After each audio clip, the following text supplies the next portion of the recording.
నమస్కారం, నేను మీ Swathi. HK6 TV ప్రతిక్షణం ప్రజాహితంకి స్వాగతం. వాస్తవాలను, అవినీతిని నిత్యం ప్రజల ముందుకు తీసుకొస్తున్న channel HK6 TV. Nagar Kurnool జిల్లా కేంద్రంలోని ఓ ప్రైవేట్ ఫంక్షన్ హాల్లో ఎస్సీ వర్గీకరణకు వ్యతిరేకంగా మాలల ఆత్మీయ సమ్మేళనం నిర్వహించారు. ముఖ్య అతిథిగా డిగంబర్ కాంబ్లే మరియు ఉమ్మడి మహబూబ్ నగర్ ఉద్యోగ సంఘాల నాయకులు హాజరయ్యారు. ఈ సందర్భంగా మాలా మహానాడు రాష్ట్ర వర్కింగ్ ప్రెసిడెంట్ జెట్టి వెంకటేష్ మాట్లాడుతూ, మాలా మహానాడు సంఘం ఏర్పాటై 30 సంవత్సరాలు గడిచిందని, 2004లో చెల్లని వర్గీకరణకు వ్యతిరేకంగా దివంగత పివి రావు అలుపెరుగని పోరాటం చేసి ఎస్సీ అంటే 59 ఉపకులాలని అంతా కలిసే ఉండాలని, చెల్లని వర్గీకరణను సుప్రీంకోర్టు ద్వారా రద్దు చేయించి మాలల సత్తా చాటిన గొప్ప నాయకుడు పివి రావు అన్నారు. విభజించి పాలించే మనోభాద పార్టీ బీజేపీ అని ధ్వజమెత్తారు. ఈ చెల్లని వర్గీకరణను వెనక్కి తీసుకోవాలని, లేదంటే ఉద్యమం తప్పదని బీజేపీపై మండిపడ్డారు. నేను సైతం అని ప్రతి ఒక్కరూ ఉద్యమం చేయాలని అన్నారు. మాలలు అంటే మంచితనం, మానవత్వం, 10 మందికి సహాయం చేసేవాళ్ళని ఉన్న పేరును చెడగొట్టడానికే ఈ వర్గీకరణ అని అన్నారు. ఈ కార్యక్రమానికి మాలా మహానాడు నాయకులు, వివిధ సంఘాల నేతలు హాజరయ్యారు. మాల జాతికి సంబంధించినటువంటి ప్రజా ప్రతినిధులు, ఎమ్మెల్యేలు వాళ్ళతో వాళ్ళ ఇంటికి వెళ్ళి చర్చించడం, దాని తర్వాత ఎమ్మెల్యేలు మరియు నాయకులు కలిసి హైదరాబాద్లో ఒక హోటల్లో ఇండోర్లో కూర్చొని చర్చించడం, ఇవన్నీ ఒక 15 రోజుల పాటు జరిగింది. ఏమో మనం కావాలి, మనమని అంటారు. తర్వాత గెలిచిన తర్వాతనేమో ఇదా వచ్చేటువంటి వ్యక్తులను ఆపాల్సినటువంటి అవసరం ఎందుకున్నది? నీ స్థాయిలో నువ్వు రాకపోతే ఇంట్లో ఉండు. వచ్చినటువంటి వాళ్ళని ఎందుకు ఆపుతున్నావు? ఖబర్దార్, గుర్తుపెట్టుకోండి. ఇక మిగతాదంతా చెల్లదు. ఇంతకుముందు అచ్చంపేటలో ఇదే రకమైనటువంటి బహిరంగ సభలో, ఒక బీసీ బహిరంగ సభలో మాలల ఆత్మీయ సమ్మేళనం, మేవా మాల ఉద్యోగుల సంఘం మరియు మాల సంఘాల ఆధ్వర్యంలో నిర్వహించినటువంటి ఈ కార్యక్రమానికి విచ్చేసినటువంటి ముఖ్య నాయకులు దిగంబర్ కాంబ్లే గారికి, నాగర్ కర్నూలు జిల్లా నలుమూలలు 4 తాలూకాలు 24 మండలాలను 22 మండలాల నుంచి విచ్చేసినటువంటి మాల సోదరులకు మాల మహానాడు తరఫున ప్రత్యేక ధన్యవాదాలు తెలియజేస్తున్నాం.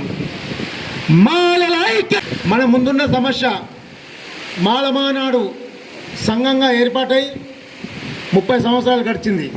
3 దశాబ్దాలు ముందుకు సాగింది. 2004లో చెల్లని వర్గీకరణకు వ్యతిరేకంగా మన ప్రియతమ నేత దివంగత పివి రావు గారు అలుపెరగని పోరాటం చేసి వర్గీకరణ చెల్లదు, ఎస్సీ 59 ఉపకులాలు అంతా కలిసే ఉండాలన్న ఆలోచనతో ముందుకు సాగుదామని చెప్పేసి చెల్లని వర్గీకరణను సుప్రీంకోర్టు ద్వారా కొట్టేపించి మాలల సత్తా చాటినటువంటి గొప్ప మహానుభావుడు పివి రావు గారు. ఆయన చూపిన అడుగుజాడల్లో నడుస్తూ నాటి నుంచి నేటి వరకు 30 సంవత్సరాల సుదీర్ఘ పోరాటం చేస్తున్నటువంటి మాల కుల సంఘాల నాయకులకు, ఉద్యోగ సంఘాల నాయకులకు ప్రత్యేక ధన్యవాదాలు తెలియజేస్తూ, బీజేపీ మనవాద పార్టీ మాలా మాదిగల విభజించి పాలించు అన్న నినాదంతో గత ప్రభుత్వాలు అన్నీ ముందుకు సాగుతుంటే ఒక అడుగు ముందుకేసి బీజేపీ పార్టీ చెల్లని వర్గీకరణ బీజేపీ పార్టీ ఉంది. కానీ మాలలో గొప్పతనం అనేదానికి కొన్ని ఉదాహరణలు తీసుకుంటే, మాల అంటే మంచితనం, మానవత్వం, 10 మందికి సహాయం చేసే గుణం అన్నటువంటి మాల పదాన్ని వాడుకుంటున్నారు. కానీ మాల అనేది గల్లీ నుంచి గ్రామం నుంచి జీవనోపాధి సాగిస్తూ గౌరవంగా బతుకుతారన్న ఒక గొప్ప మనకు పేరు ఉంది. ఆ పేరును చెడగొట్టడానికి కొంతమంది మతోన్మాద శక్తులు, మతోన్మాద పార్టీలో ఒత్తాసు పలుకుతూ చెల్లని వర్గీకరణ విషయం గురించి పదే మాట్లాడుతున్నారు. దాని మీద వాళ్ళు జీవనం సాగిస్తున్నారు.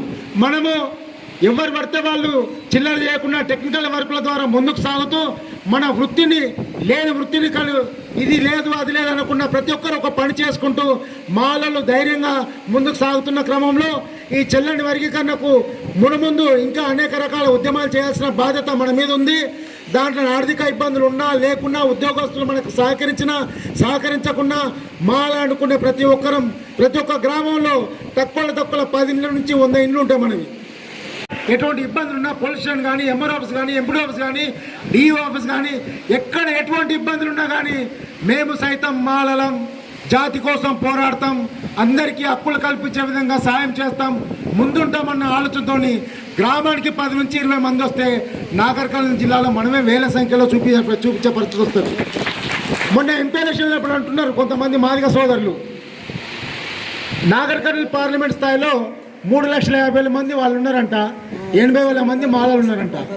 రాండి లెక్కలు పెడదాం, ఓ 20 కార్లు వేసుకుందాం, మాల జాతి ఓ 10 కార్లు, మాదిగ జాతి ఓ 10 కార్లు వేసుకొని గ్రామ స్థాయి నుంచి సర్వే చేద్దాం.